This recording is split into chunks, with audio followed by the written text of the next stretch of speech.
Have you ever wondered why you experience the world the way you do? The taste of your morning coffee, the feeling of sunlight on your face, the sound of your favorite song? These subjective experiences, or qualia, form the crux of what philosophers term the hard problem of consciousness. But what makes it so hard? Historically, the approach to consciousness was largely reductionist, breaking down mental processes into simpler components. Yet this method falls short in explaining how these subjective experiences emerge.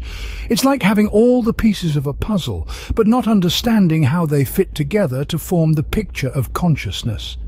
Fast forward to contemporary perspectives. Some theorists suggest that consciousness might be an emergent property of complex computational processes in the brain. Others take a more radical stance, proposing that consciousness could be a fundamental feature of the universe, inherent in all matter, a view known as panpsychism. Neuroscience, in the meantime, has been mapping the brain's activity associated with different states of consciousness. Take the integrated information theory, for instance, which correlates consciousness to the level of integration and differentiation in brain networks. But these theories, while revolutionary, still don't explain the why behind subjective experiences. This conundrum has philosophical implications too.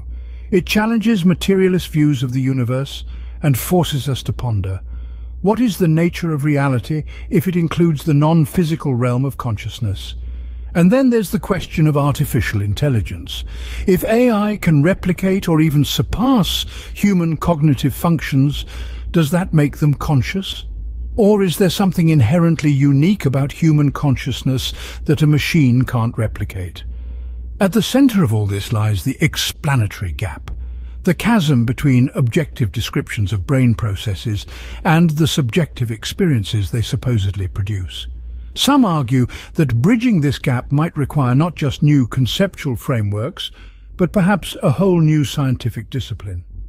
Have you ever wondered why and how subjective experiences arise from neural processes in the brain?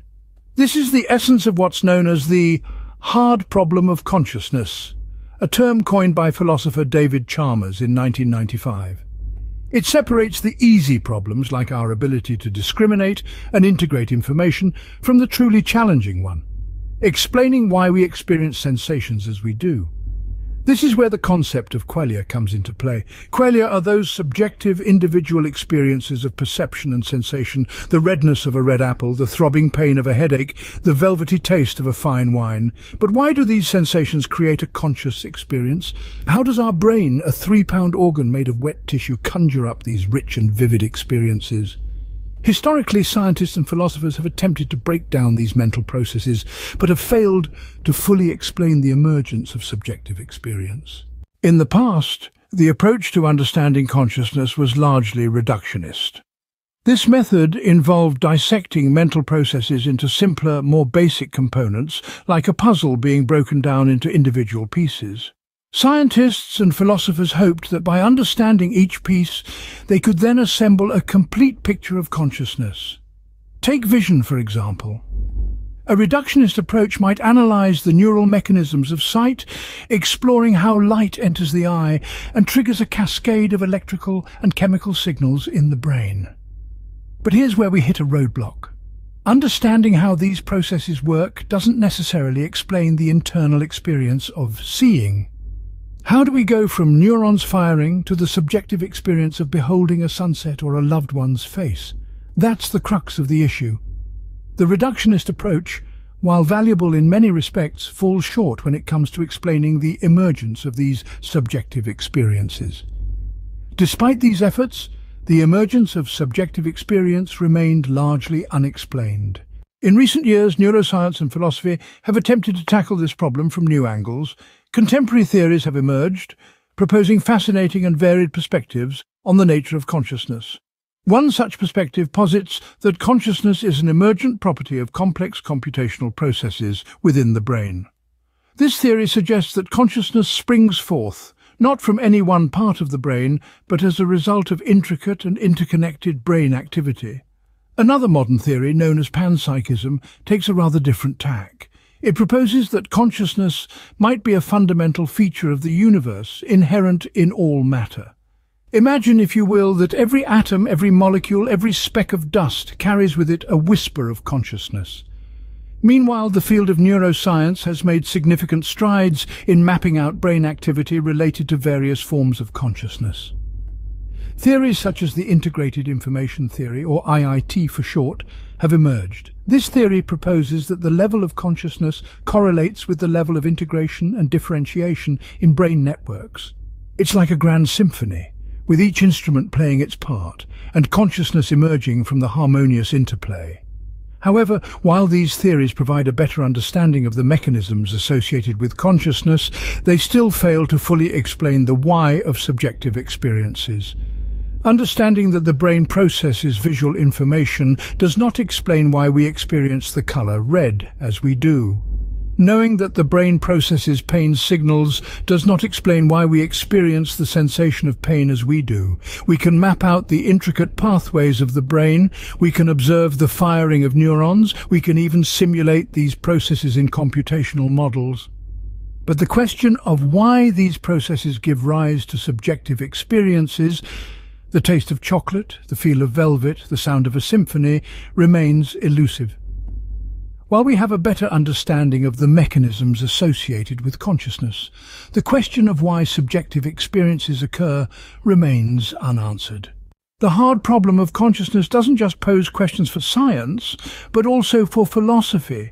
It challenges the very foundations of our understanding, particularly the materialist view that posits all phenomena can be reduced to physical processes. If subjective experience, the essence of consciousness, cannot be fully explained by physical processes in the brain, then it suggests that our reality may consist of more than just the physical world. This conundrum also forces us to consider the nature of consciousness itself. Is it a unique attribute of biological organisms, or could it also exist in non-biological entities? This question becomes even more intriguing with the rise of sophisticated artificial intelligence. As AI systems become increasingly capable of replicating or even surpassing human cognitive functions, we must ask, can machines achieve consciousness? If an AI system can process information, make decisions, and even learn in ways similar to a human, does that mean it possesses consciousness? Or is there something inherently unique about human consciousness, some qualitative aspect that cannot be replicated in a machine? These questions highlight the explanatory gap that lies at the heart of the hard problem.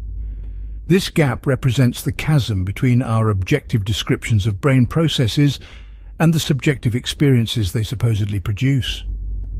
We can map brain activity, identify neural correlates of consciousness, and even simulate cognitive processes in AI systems, but we still can't explain why or how these processes give rise to subjective experience. Bridging this gap remains a significant challenge. Some believe it may be insurmountable, a permanent boundary separating objective knowledge from subjective experience. Others, however, argue that we may just need to rethink our approach. It may require new conceptual frameworks or even a new kind of science, one that can incorporate subjective experience into its explanatory scope. In any case, the hard problem of consciousness forces us to confront the limits of our understanding. It challenges our assumptions about the nature of reality and our place within it. And as we continue to explore this fascinating problem, we may well find ourselves rethinking what consciousness is and how it fits into the fabric of reality. So, in summary, the hard problem of consciousness, the task of explaining why and how we have subjective experiences, remains one of the most tantalizing mysteries in science and philosophy. It challenges our understanding of nature and our place in the universe. And as we continue to explore this enigma, it may require a radical rethinking of what consciousness is and how it weaves into the tapestry of reality. It challenges traditional views, demands novel perspectives, and even brings AI into the picture. We cannot build conscious machines before we have understood what the consciousness is. If somebody has a good definition of consciousness, please share it in comments section. Thank you. That would do this time. Goodbye.